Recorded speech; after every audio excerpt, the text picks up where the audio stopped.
Hey guys, welcome to today's 16 Galaxies video. Today we are continuing our look at hot toys that are recent to Australian retail with a look at TMS 124, that being Shin Hati. It is the standard shoe style box with an image of the figure herself on the stand there. Coming down we have the ribbon that tells us that it's Shin Hati TMS 124, and we have a look at her and her droid. This time around we have an image of the figure holding her lightsaber.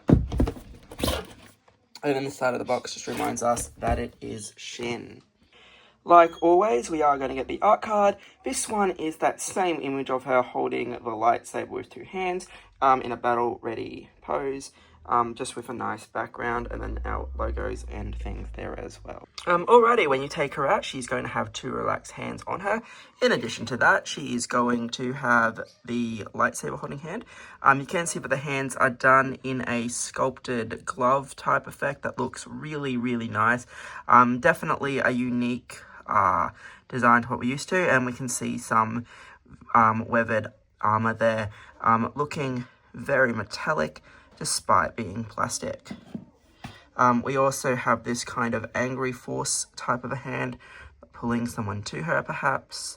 So again, you can see that there is awesome weathering there, and there is great detailing on the glove there as well. We are going to get the hand used to grip the lower part of the saber if you're going to have her use both hands. Again, awesome weathering on this side of the armor as well. We're going to get I suppose stop style hand, karate chop type of thing. Again, really, really well done, and you can see the detailing on the glove a lot better in this hand as well. Finally, we are going to get this kind of a gesturing hand as well. Okay, we are going to get two copies of her lightsaber. So we're going to get one that you plug into the included power pack and whatnot, and then you're going to get the standard one if you don't want to use any of the LED light up features. So a unique saber. This is really quite cool. You can see that it comes up, emits through the top there. There's a little piece there if you want to hang the lightsaber on her belt. It's really quite cool here. So obviously identical, just that it's got the power cable if you want to turn that on. We have the standard blade, and we have the swishing blade. Like Balin's, this is done in like an orangey type of color. It's not pure red like our Sith figures. So again, making her unique, making Balin unique. We also have this device. I can't remember if this is the communicator or whether it's the tracker, but it's awfully small. It is weathered and it looks quite nice. Just be careful because it is super small. We have the standard style base that says Shin Hati, and then of course we have her little droid. You obviously have to put the stand together when you open it, but the little droid looks quite cool. Definitely reminiscent of those Sith probe droids that Darth Maul had. It's very, very cool thing, this guy in silver white.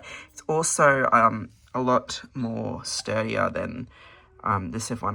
The original sideshow ones were extremely fragile. This feels sturdy, and as long as you don't drop it or doing anything crazy, I can't see this breaking, which is fantastic.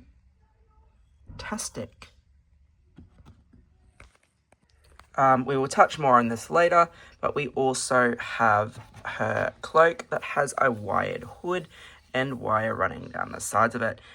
Very reminiscent of a Jedi, so I would say it's possibly her robe from when she was a Jedi Padawan. We know she's still a Padawan because she's got the braid, and we know that Balin was once a general in the Republic. So I would say this is her Padawan robe. You can see that it's weathered and all jagged, so it's not brand new, which is really quite fantastic. And it's one of the better capes, I feel. There is a bit of weathering on here. I'll talk about that later as well.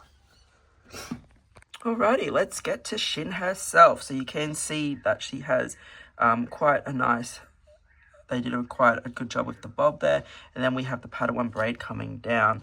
Excellent likeness. It of course has the purrs and that newly refined head sculpt.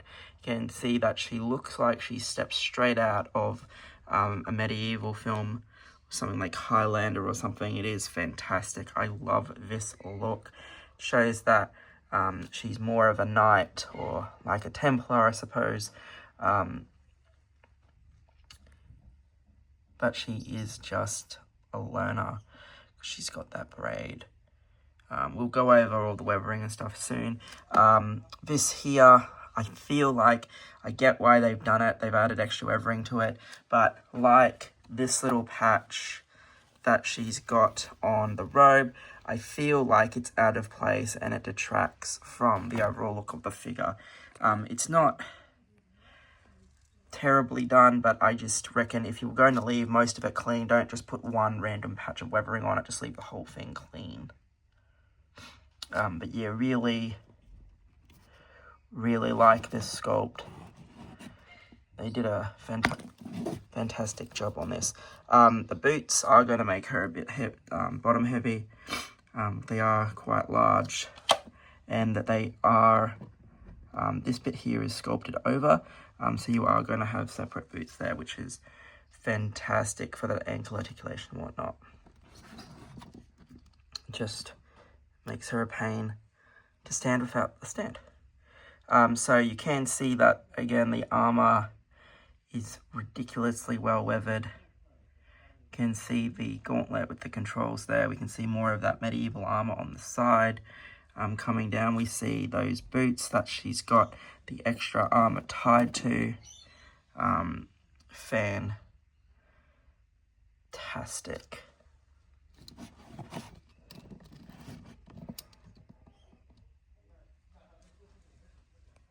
Again, see the gauntlet there, the armor.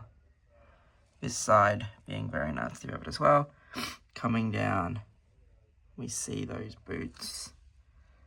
Again, really well weathered. So the back, we are going to see fraying in the Jedi tunic.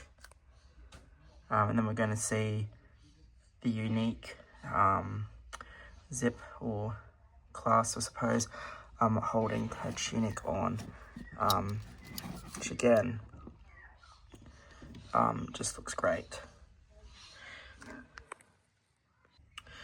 So there you have the saber hanging on the belt there.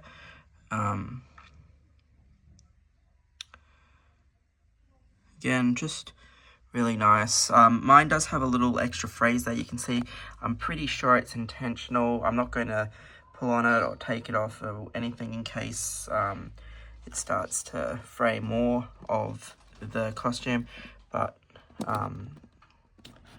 looks fine. Alrighty, so you can see her now with the cloak on. It's not a long robe. Nothing as long as like Anakin's or Cat Fisto's.